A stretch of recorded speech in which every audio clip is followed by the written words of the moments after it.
사랑하는 성도 여러분, 전 세계 및 전국의 지교회 성도 여러분, 지성전 성도 여러분, 전 세계 인터넷을 통해 예배 드리는 모든 성도 여러분, GCN 시청자 여러분, 창세기 강의 69번째 시간입니다.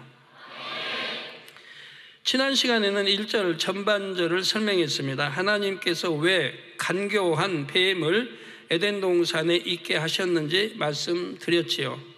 하나님께서 뱀을 만드신 흙에는 어두움을 접하면 간교함으로, 빛을 접하면 지혜로움으로 발전할 수 있는 속성이 담겨 있었습니다. 뱀은 빛으로 돌린 에덴 동산에 있는 동안 매우 지혜롭게 행하여 오랫동안 하와의 사랑을 받았지요. 한편 사단은 어떻게 하면 아담으로 죄를 짓게 할까를 늘 궁리했습니다. 빛의 영역인 에덴 동산에 어둠의 전파를 계속해서 보냈지요. 공룡이 그것을 받아들였던 것입니다. 이로 인해 공룡은 반란을 일으켰고 사단은 이 사건을 통해 약간의 자신감을 갖게 되었습니다. 이 공룡 사건 때도 사단의 진짜 목표는 아담이었지요. 사단은 아담을 미혹하여 넘어뜨리기 위해 아담 가까이에 있으면서 사랑받는 공룡에게 먼저 접근했던 것입니다. 그런데 공룡은 그리 지혜롭지 않았습니다. 매우 단순했으며 앞뒤를 잴 줄도 몰랐지요. 단지 자신이 원하는 바를 향해 돌진하는 스타일이었습니다. 그래서 무모하게 선악과를 따먹으려 나아가다가 하나님의 징벌을 받았지요. 그 후 사단은 지혜로운 존재를 찾았습니다. 보다 교묘하게 아담을 넘어뜨릴 계책을 세웠지요. 그런데 아담의 아내 하와가 뱀을 가까이 하는 것을 보았습니다. 또 뱀은 매우 간교했지요. 이에 사단은 뱀을 자신의 도구로 이용합니다. 물론 뱀이 처음부터 사단의 음성에 귀를 기울인 것은 아니었습니다. 사단이 오랜 세월 동안 뱀을 겨냥해서 어둠의 속성을 보냈지요. 그러자 결국 뱀이 거기에 넘어가게 됐습니다. 여러분도 죄를 지을 때, 더군다나 사망에 이른 죄는 더군다나 그렇고, 그때 여러 차례 그 미혹을 받고 그리고 넘어가지 않습니까? 죄를 짓는 사람들. 어느 사람은 단번에 넘어간 사람도 있을지 모르나 5번, 10번, 15번, 20번 또 생각해 보다가 자기 유익을 쫓아 그만 넘어가는 사람들이 있죠. 자, 뱀의 간교한 속성이 바로 사단이 보내는 어둠을 수신하는 안테나 역할을 했지요. 이렇게 뱀은 한번 사단과 접속을 한 후부터 계속해서 사단의 생각을 받아들였습니다. 한번 접속이 중요한 거예요. 이걸 하지 말아야 돼요. 비진리 어둠이라고 하면 아예 접속 자체를 하지 말아야 돼요. 귀 기울이지도 말아야 돼요. 듣지도 말라. 그러니까 안목의 청욕. 그러니까 비질리면 듣지도 말고 보지도 말고 말하지 말라는 거 아닙니까? 근데 했다 하면 사단에 접속이 되는 거죠.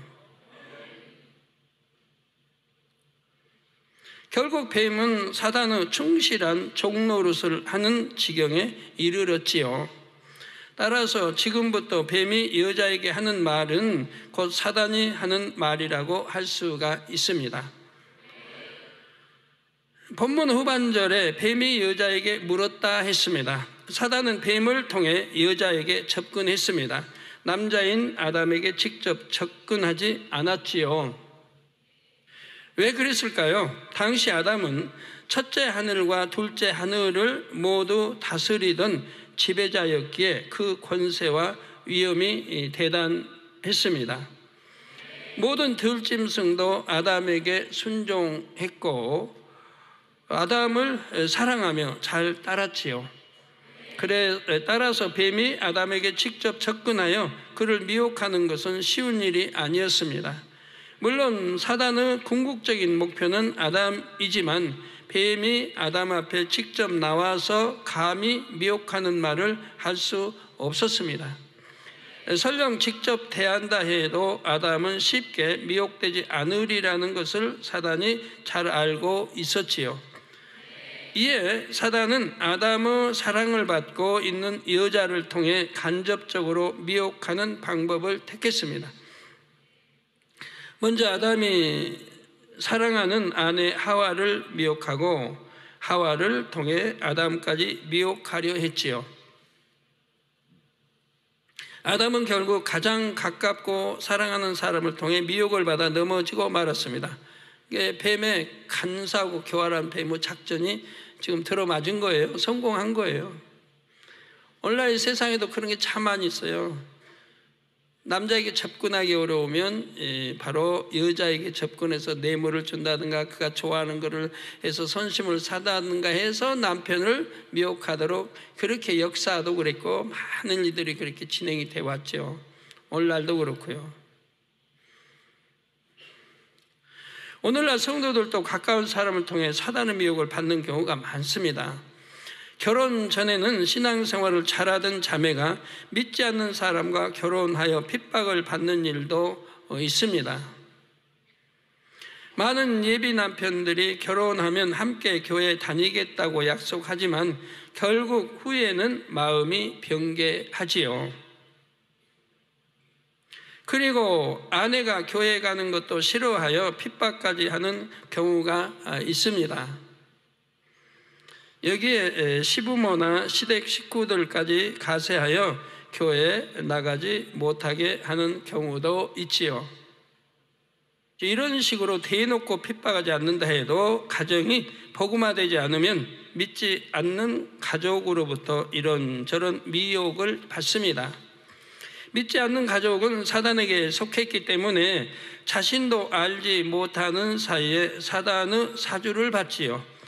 사단은 하나님께 속한 사람을 어찌하든 구원의 길에서 멀어지게 합니다. 그래서 한 가정 안에서도 영적인 전쟁이 일어나는 것입니다. 이에 대해 예수님께서 마태복음 10장 35절 36절에 내가 온 것은 사람이 그 아비와 딸이 어미와 며느리가 시어머니와 불화하게 하려 함이니 이 복음을 받아들임으로 화폐했던 가정이 깨어지는 경우 보죠. 서로 불화하게 되고 사람의 원수가 자기 집안 식구리라 말씀하셨습니다. 저 집안 식구끼리 싸우고 남편이 아내와 싸우고 이런 경우들이 생기지 않습니까? 형제간 싸우고 일가 친척들이 공격하고 싸우고 누구는 선한 사람이 있어서 이 복음을 받아들인 거예요. 근데 좀 그러지 못한 사람들은 알지도 못하고 바로 예수를 핍박하고 교회를 핍박하고 핍박이 간다 이 말이에요. 그러면서 불화가 생긴다 이 말이에요. 가정이 한쪽은 성령의 역사를 한쪽은 사단의 역사를 받고 그래서 싸우게 되니까 불화도 생기고 여러 문제가 생기는 걸 봅니다. 그러니까 그런 불화가 생기지 않으려면 좋은 방법이 있어요. 뭡니까? 교회 안 다니면 되죠. 예수 영접 안 하면 돼요. 교회 안 다니면 돼요. 그러나 마지막 길은 지옥인 것이죠. 그러니까 그 길은 결코 택할 수가 없지 않습니까? 내가 믿음이 있고 또 진리를 들어 안다고 하면 천국이 있는 걸 아는데 천국 가야 할 길을 당연히 택해야지요. 자, 이 말씀을 문자 그대로 이해하면 안 됩니다. 우리 주님께서 가정의 불화를 가져다 주거나 가족이 서로 원수되게 하신 것은 아니지요. 가족이 모두 하나님을 믿지 않을 때에는 모두 사단 마귀에게 속했습니다. 그러다가 누군가가 예수 그리스도를 영접하면 그는 더 이상 마귀의 자녀가 아니요 하나님의 자녀가 됩니다. 이처럼 한 가정 안에서도 하나님께 속한 사람과 사단 마귀에게 속한 사람 사이에 영적인 전쟁이 있음을 말씀하신 것이죠. 여러분들도 대부분 체험해보지 않았습니까? 가정에서 그런 일이 또 일가 친척과 주위에서 그런 일이 생기지 않습니까? 이러한 영적 전쟁에서 지지 않으려면 진리가 마음에 임해야 합니다. 때론 믿지 않는 가족이 하는 권면이 도의적으로는 그럴듯하기도 하기 때문입니다. 자신이 신앙을 좀 양보하면 가정이 더 평안할 것 같기도 하죠. 이렇게 이제 화평을 쫓는다 해서 타협하는 이런 신앙은 사단에게 사로잡힙니다. 대부분이 사로잡혀요. 결국 가정의 평화를 위한다며 신앙생활이 미지근해지는 경우도 있습니다. 그런데 가족이 함께 신앙생활을 한다 해도 사단의 미혹이 있을 수 있으므로 항상 경계해야 합니다. 예를 들어 아내가 교회에서 있었던 일을 남편에게 전합니다. 그런데 아내가 전하는 말 속에는 질서상 윗분이나 믿음의 형제 자매들에 대한 불평, 불만이 섞여 있지요. 뭔가 감정 상한 일이 있었던 것을 집에 돌아와 남편에게 하소연합니다. 만일 남편이 아내를 육으로 사랑한다면 아내의 말을 그대로 받아주면서 동조하게 되지요. 그래요? 너무했다. 그러면 안 되지 하면서 맞장구를 쳐줍니다. 진리로 정확하게 분별하지 못하고 아내와 함께 다른 사람을 판단합니다. 이는 엄밀히 말해 남편이 아내로 인해 사단의 사주를 함께 받는 것입니다. 가족이든 친구든 육적으로 정이 들면 그 사람에 대해서는 분별력이 흐려지지요. 그의 말은 일단 믿고 따르는 경향이 있습니다. 그래서 갈라디아서 5장 24절에 말씀하시기를 그리스도 예수의 사람들은 육체와 함께 그 정과 욕심을 십자가에 못 박았느니라 했죠. 그리스도 예수의 사람들, 즉 하나님 아들 딸들, 하나님 백성들은 육체와 함께 그 정과 욕심을 십자가에 못 박았다 이 말입니다. 그 정도, 욕심도 내 가족이니까 더 정주고 내 가족이니까 더 주고 이런 뭐 정, 이 정을 못 끊어가지고 참 이 재단이 하나님 함께 하시고 예를 들어 저 재단이 하나님 함께 하시고 또 권능도 나타나는 하는 줄 구원 받을 수 있는 충분한 재단인 줄 알면서도 정을 못 끊어서 구원의 재단을 옮기지 못한 분들 참 많이 있지 않습니까? 정이 천국을 인도하나요? 세우삼 인도하나요? 구원받게 하나요? 정은 정이지. 그건 육적인 정인 거죠. 영적인 정이 아니라 육적인 정이라면, 영적이라고 하면 하나님을 사랑하고 하나님을 더 밝게 할 수 있는, 밝게 가르쳐 줄 수 있는, 하나님이 함께 하시는, 생명의 말씀이 함께하는, 또 하나님이 함께해서 나타나는 기사표적 권능, 이게 중요한데 육적인 정에 의해서 신앙생활하는 경우도 참 많이 있습니다. 욕심도 분별력을 흐리지만 육적인 정도 분별력을 흐립니다. 그래서 아무래도 뭐 시시비가 붙었다고 하면 내가 정주는, 정 있는, 정의 가족 이 편을 들려고 하게 되는 것이고, 뭐 손이 뭐 안으로 굽는다고 정도 그렇죠. 나 정말 하나님의 사람이라고 하면 정확하게 정도, 진리를 쫓아서 이렇게 행해야 할 것이고요. 그리스도 예수의 사람들은 육의 정이 아닌 영적인 사랑을 소유해야 하지요. 육적인 정에 이끌리면 상대와 함께 죄인의 길을 걷게 되고 심하면 함께 사망으로 갈 수도 있지요. 자, 설령 잠시 동안은 가족과 불화하는 것 같아도 생명의 길을 택해야 합니다. 정과 욕심을 십자가에 못 박아버리고, 그래야 결국 가족들도 구원으로 인도할 수 있고 영적인 길로 인도가 되는 것입니다. 이런 걸 끊어버렸을 때 참으로 여러분 자녀들 키울 때 그래요. 이런 걸 끊지 않았기 때문에 자녀들이 부모를 닮아, 부모가 진리의 사람이라면 다행인데 그러지도 아니한데 닮아가고 좋은 거 배우는 게 아니고 나쁜 것만 배워간단 말이에요. 정과 욕심을 끊어버리고 진리로 양육한다고 하면 잘 순종해서 갈 수 있겠는데, 그렇지 않으면 사이도 좋으면요, 서로 사이가 좋으면 처음에는 뭐 친구도 처음에는 어렵게 대하고 이렇게 하다가도 점점 더 사이가 깊어지면 이제 말이 달라지잖아요. 저는 존댓말 썼다가 다음에는 이제 존댓말이 변해서 반말도 쓰고 그러다가 거친 말도 나오고 이게 달라진단 말이에요. 그래서 거리를 둬야 할 때는 둬야 되고 부모와 자식 간에도 부부 간에도 이렇게 절제할 건 절제도 해야 되는데 그리 하지 못하고 막대다 보면 나중에는 구별이 안 되어지는 이런 가정들이 또 되는 것도 봅니다.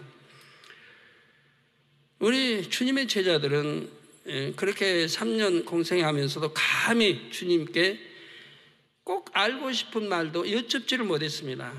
꼭 궁금하고 주님 말씀하시면 이해가 안 되면 궁금해서 궁금한 것도 감히 주님께 여쭙지를 못했어요. 그렇게 주님과 제자 사이가 그랬어요. 그러면 주님이 쌀쌀해서 그럽니까? 사랑과 정이 없어 그럽니까? 아니지 않습니까? 그냥 뭐 육적으로 대한다고, 육적인 정으로 막 대한다고 해봐요. 그러면 제자들이 다 오면 세상 말로, 안 좋은 세상 말로 기어오른다고 그렇게 할 수도 있어요. 오늘날 여러분 사이에 좀 어려운 사이인데도 가깝게 이렇게 하다 보면 나중에 기어오른다는 말이 참 쓰여질 수 있는 이런 경우가 생기는 걸 봐요. 전 처음에는 깍듯이 존댓말 하다가 이제 반말이 가끔 한 번씩 탁탁 나오고 그러면서 그 존경이나 모든 것이 허물어지는 걸 봐요. 또한 가족이 함께 교회를 다닌다 해도 진리에서 이배되는 행실을 보일 때는 사랑으로 깨우쳐 줄 수도 있어야 합니다.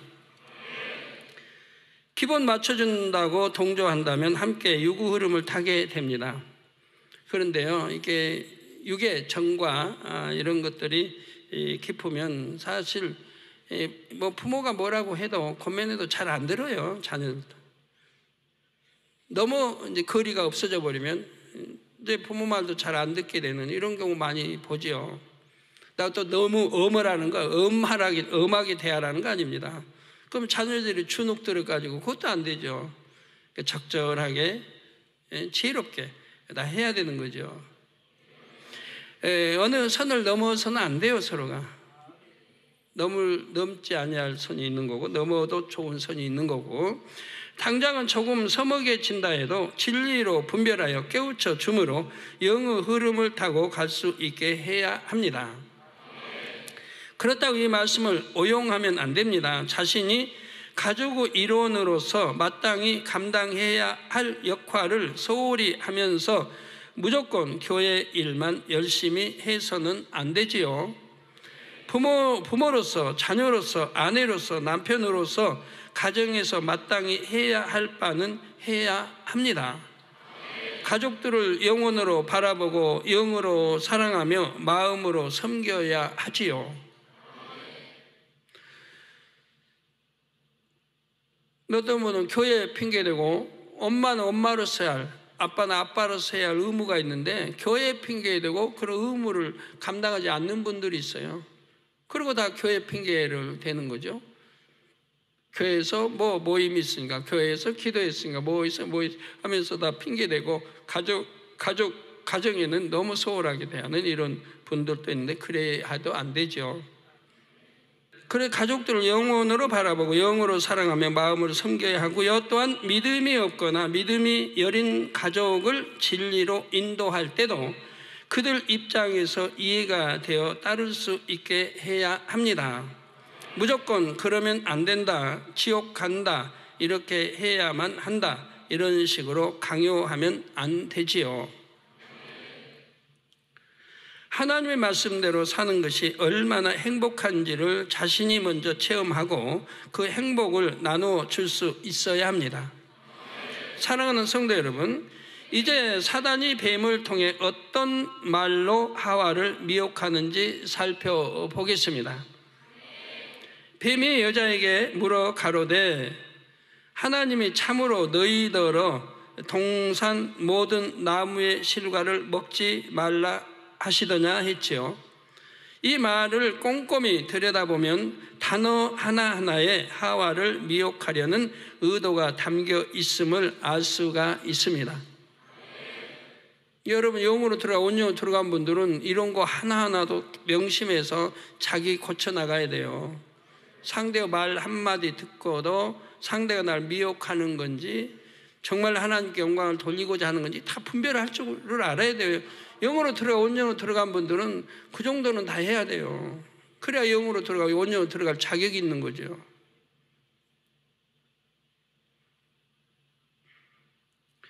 먼저 우리가 주의해서 봐야 할 단어는 참으로입니다.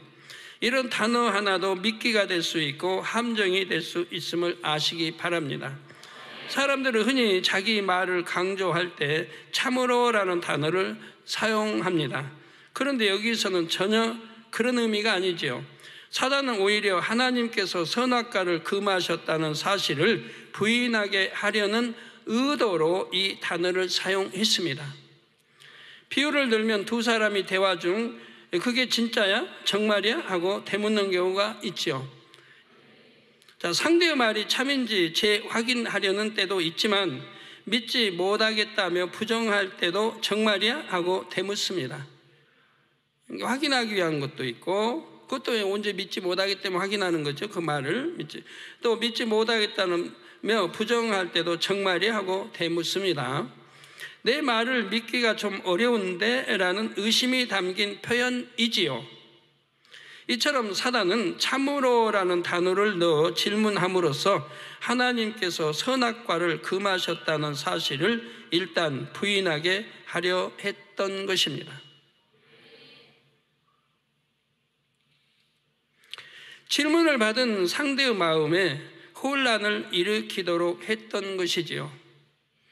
이해를 돕기 위해 한 가지 비유를 말씀드리겠습니다. 여러분이 100% 맞다고 알고 있는 한 가지 사실을 상대에게 얘기했습니다. 그런데 상대가 그게 참이에요? 합니다. 한 번이 아니고 계속해서 진짜예요? 확실해요? 정말이죠? 이렇게 반복해서 되묻는 것이지요. 그러면 대부분 마음이 어떻게 됩니까? 처음에는 정말 참이라 여겼던 확신이 점점 줄어들지요. 상대가 의심하며 부정적인 반응을 보이니 말을 꺼낸 당사자도 잠시 움츠려듭니다. 내가 알고 있는 내용이 사실일까? 혹시 내가 잘못 알고 있는 게 아닐까? 이렇게 확신이 약해지지요. 그래서 마침내는 한 발 물러서게 됩니다. 다시 확인해 보겠습니다 하게 되지요. 사단은 하와에게 질문할 때 바로 이런 효과를 노렸던 것입니다. 결국 하와는 사단의 의도대로 흔들립니다. 하나님께서 선악과에 대해 하신 말씀을 왜곡하지요. 바로 선악과를 먹으면 정령 죽으리라 하셨는데 죽을까 하노라고 답한 것입니다. 그러니까 하나님은 정령 죽는다. 그러면 살 길이 없는 거 아니에요. 하나님이 너 선악과 따먹으면 정령 죽는다. 그러면 살 길이 없는 거예요. 번복도 안 되는 거고요. 그런데 결국은 이 유도 작전 넘어가 가지고 정령 죽는다고 말씀했다가 아니고 죽을까 하노라라고 답한 것입니다. 단어 하나가 바뀌었죠. 정령 죽으리라가 죽을까 하노라로 바뀌었어요. 이게 별 차이 아닌 것 같지만 사단은 바로 이걸 노린 거예요. 사단의 올무에 지금 빠져드는 거예요. 바로 여러분 가운데 그런 게 참 많이 있어요.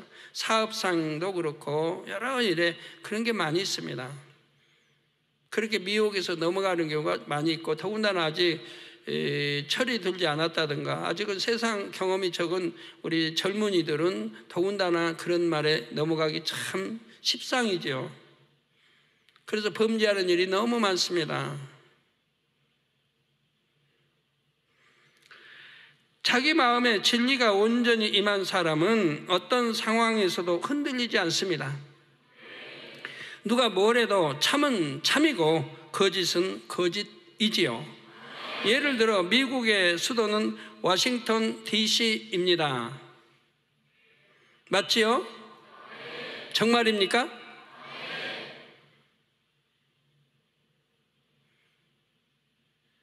나 미국에서 오랫동안 살아봤는데 미국에 뭐 워싱턴이 하나 있나요? 자, 그러면 다음 상황에서는 어떨지 한번 생각해 보세요.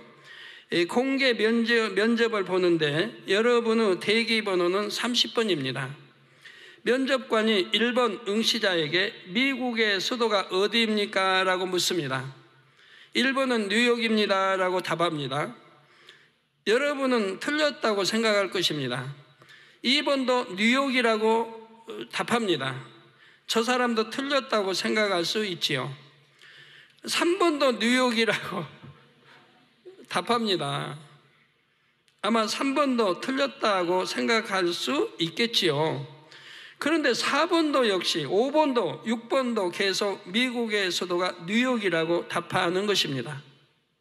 그래도 여러분은 여러분이 알고 있는 답이 정답임을 확신할 수 있겠습니까? 아니면 혹시 내가 모르는 사이, 지금 질문이야 이제 뻔한 거지만 이제 그런 상황에서는 모르는 사이 미국의 수도가 바뀌었나 아니면 내가 착각을 해왔나 하는 생각이 들지 않겠는지요. 너나 하나없이 뉴욕이라고 하니까. 자, 29번까지 모두가 뉴욕이라고 답했고 이윽고 여러분의 차례가 왔습니다. 자, 묻겠습니다. 미국의 수도가 어디입니까? 네?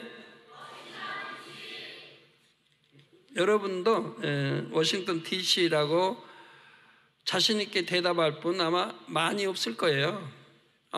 저 많은 분들이 뉴욕이라고 하는 거 보면 혹시 내가 잘못 착각하고 있나 아니면 언제 바뀌었나 해서 나도 뉴욕이라고 답할 수가 있지요. 자, 당연히 그래야지라고 생각하십니까? 그런데 대부분의 사람들이 그렇지가 않습니다. 처음엔 분명 옳다고 생각했던 것도 다른 많은 사람들이 틀리다고 얘기하면 자신이 없어지고 의심을 품기도 하지요.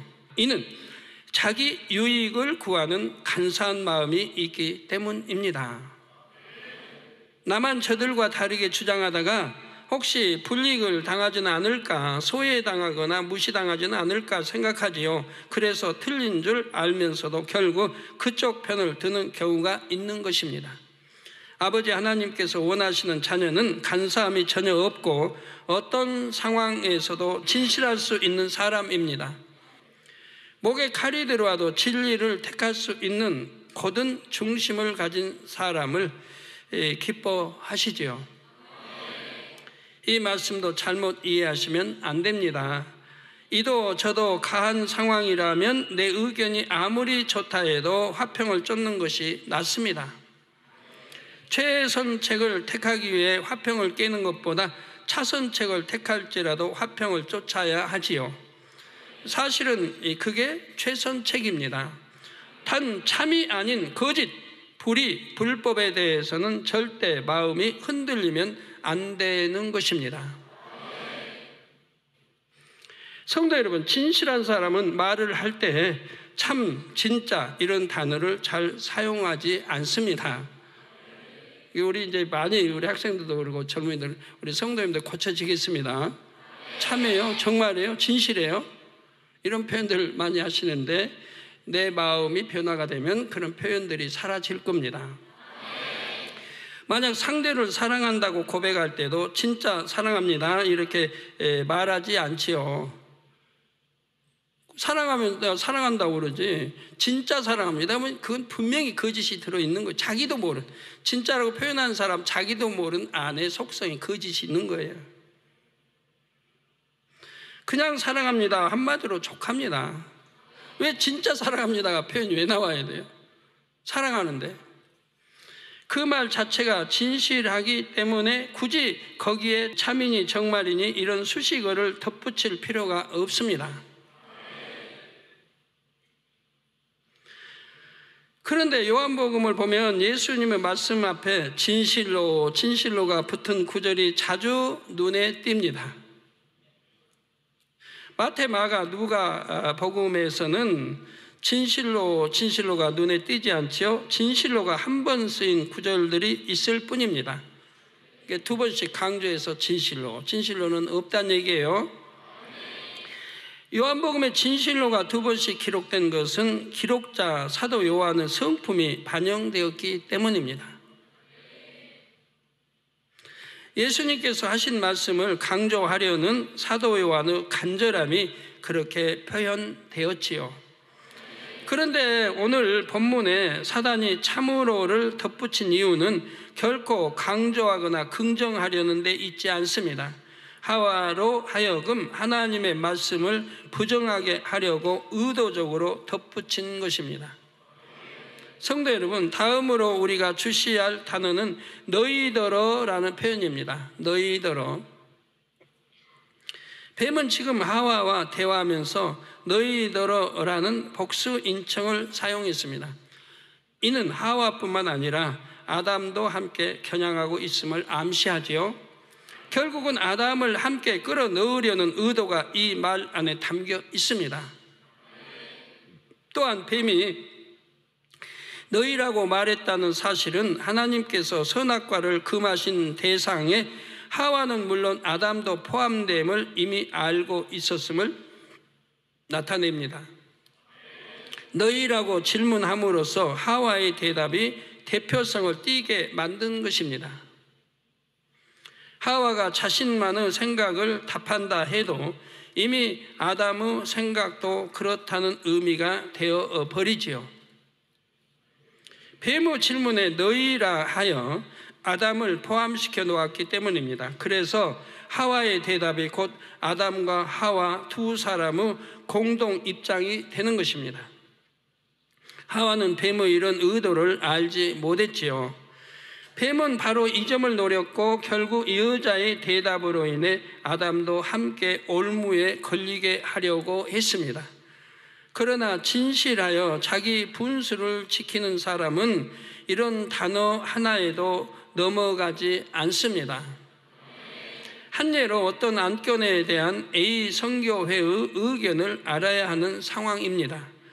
그런데 연락이 A 선교회의 부회장에게 왔습니다.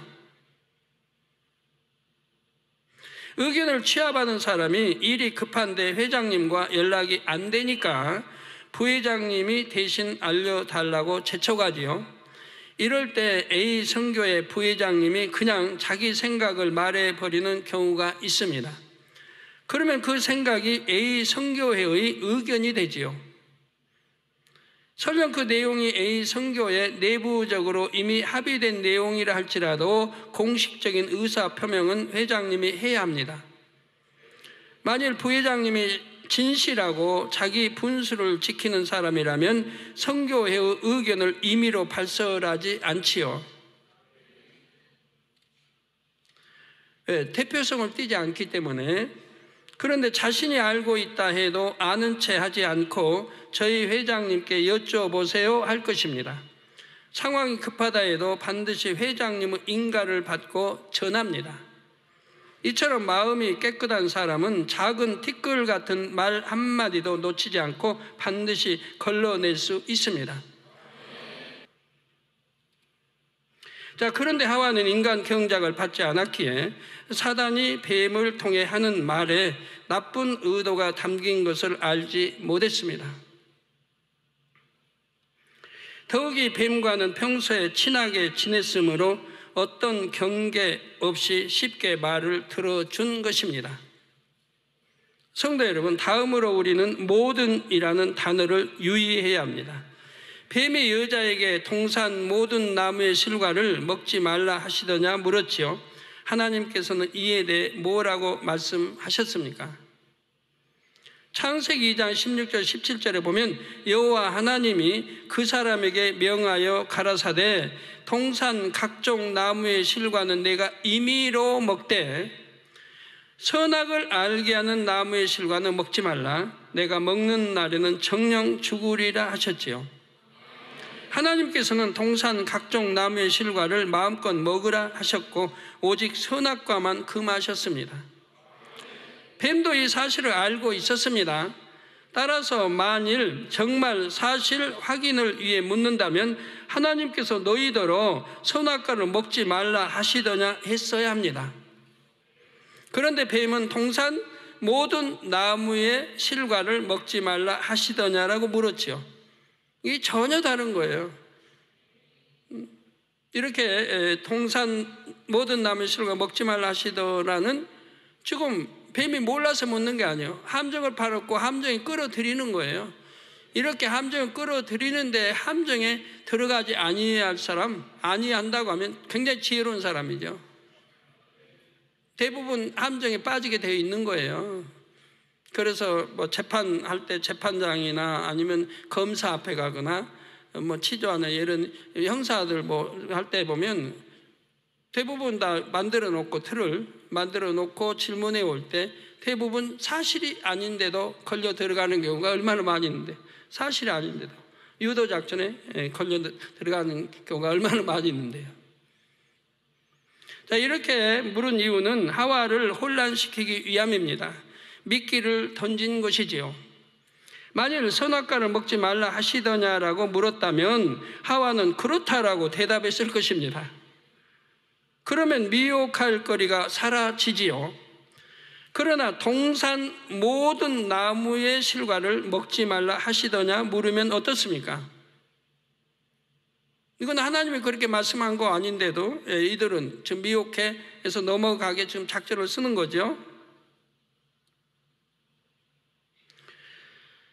그건 아닌데 라는 생각을 하게 합니다. 질문 요지가. 이를 노린 뱀은 사실을 교묘하게 왜곡해서 하와로 하여금 부정적인 생각을 하도록 유도하고 있습니다. 이해하기 쉽도록 한 가지 비유를 들어드리겠습니다. 아이와 엄마가 수영장에 갔습니다. 엄마가 아이에게 깊은 데로 들어가면 절대 안 된다라고 단단히 주의를 주었습니다. 아이는 엄마의 말씀에 순종해서 깊은 물로 들어가지 않고 얕은 물에서 놀았지요. 그런데 나쁜 사람이 아이를 해치기 위해 깊은 물로 들어가게 하려고 합니다. 만일 이때 아이에게 직접적으로 우리 깊은 데로 가서 놀자 하면 아이가 말을 듣겠습니까? 아이는 엄마가 깊은 데는 들어가지 말라고 하셨어요 하겠지요. 그러면 아이에게 더 이상 말을 건넬 수가 없습니다. 그런데 이번에는 너희 엄마가 정말로 물에 절대 들어가지 말라고 하셨니? 하고 물었다고 합시다. 이에 아이는 아니에요 라고 부정적인 대답을 하게 됩니다. 왜? 엄마가 이렇게 말한 적은 없으니까. 엄마가 정말로 물에 절대 들어가지 말라고 하신 적은 없잖아요. 물에 들어가서 놀 때 얕은 데 가서 놀으라고 했지, 깊은 데만 들어가지 말라 했지. 엄마가 물에 들어가지 말라고 한 것은 아니기 때문입니다. 여기에 아이는 자신의 생각을 덧붙여서 물이 얕은 곳은 괜찮다고 하셨어요 라고 말할 수 있지요. 그러면 깊은 데로 들어가도 괜찮아, 엄마가 조심하라고 그렇게 말씀하신 거야. 깊은 데는 얕은 데보다 훨씬 재미있어. 이런 식으로 아이를 꼬드길 수가 있습니다.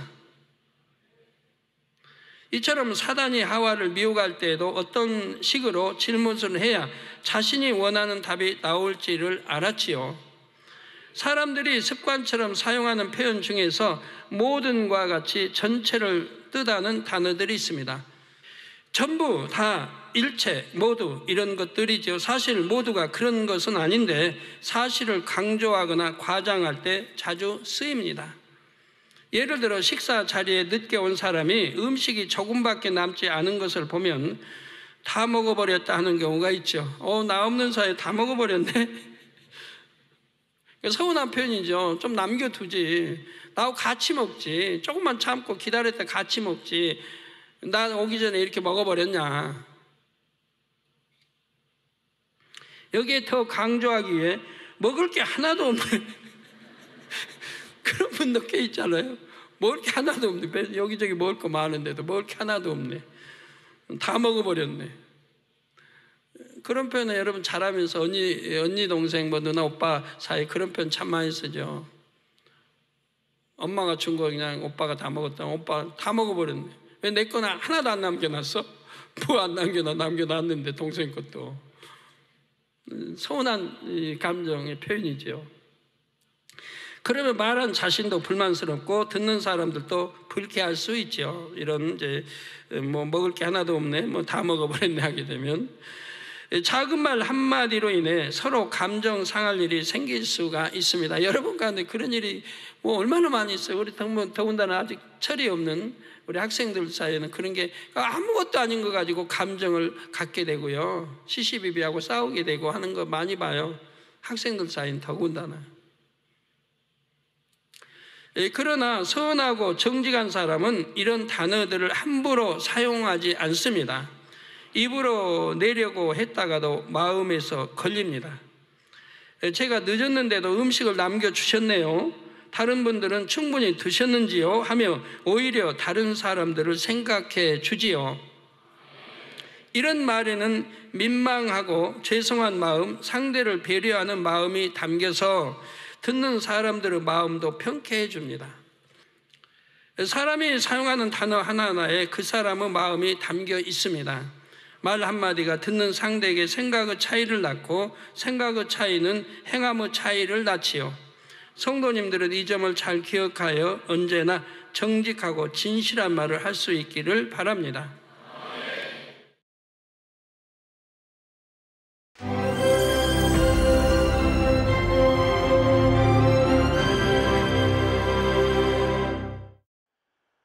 할렐루야. 전능하신 사랑의 아버지 하나님, 이 시간 기도받는 모든 성도님들 위해 안수하여 주옵소서. GCN 방송과 인터넷과 화상을 통해 기도받는 지교회와 지성전 그리고 전세계 하나님의 자녀들 위에도 시공간을 초월하여 역사하여 주시기를 원합니다. 믿어지는 믿음을 주시고 부정적인 생각과 의심의 세력을 물리쳐 주옵시며 모든 시험 환난도 물리쳐 주옵소서. 머리부터 발끝까지 오장육부 뼈 마디마디 온몸의 신경 조직 세포 등 아픈 곳마다 성령의 불로 태우시고 근본의 빛으로 역사하여 주옵소서. 예수 그리스도의 이름으로 명하노니 원수마귀 사단 모든 질병 균 연약함아 물러가라. 빛이 임하라. 모든 불친 난치병도 성령의 불로 태워 깨끗하게 역사하여 주옵소서. 말라리아를 비롯한 모든 풍토병도 물리쳐 주옵소서. 깨끗함을 입을지어다. 감기, 기침, 열, 몸살, 독감 등 각종 유행성 질병도 다 물러가라. 어떠한 유행성 질병 균도 틈타지 않게 지켜 주옵소서. 위암, 폐암, 간암, 유방암, 자궁암, 대장암, 피부암 등 각종 암과 에이즈, 백혈병, 뇌졸중, 고혈압, 저혈압, 심장병, 폐병, 위장병, 당뇨, 부인병, 피부병, 갑상선 질환과 모든 염증도 깨끗게 하여 주옵소서. 소아마비, 중풍, 관절염, 디스크도 온전케 하여 주옵소서. 요통, 두통, 신경통을 비롯한 모든 통증은 사라질지어다. 간질, 자폐증, 우울증, 조울증, 노이로제 등 모든 정신질환도 물러가라. 모든 마비된 것도 풀어지고 일어나 걷고 뛸지어다. 눈도 잘 보이게 하옵시고 귀도 잘 들리게 하여 주옵소서. 소경은 눈을 뜨고 기머거리는 들으며 벙어리는 말할지어다. 각종 사고 후유증도 깨끗게 하시고 부러진 뼈도 붙여 주옵소서. 화상 입은 것도 온전케 하옵소서. 화기야 물러가라. 열도 물러가라. 아버지 흉터도 나지 않게 역사해 주시기를 원합니다. 마약을 비롯하여 각종 약물과 독극물 중독도 깨끗함을 입을지어다. 죽은 신경과 세포가 살아나며 죽은 자도 살아나게 하여 주옵소서. 잉태의 축복도 주시기를 원합니다. 잉태 축복을 받으라. 예수 그리스도의 이름으로 명하노니 원수마귀 사단아 하늘 공중 곳에 잡은 악의 영들아 물러가라. 그의 사자들도 물러갈지니라. 이 땅의 악한 영, 더러운 영, 거짓되고 간사한 영, 이간질하고 미혹하는 모든 어둠들은 물러가라.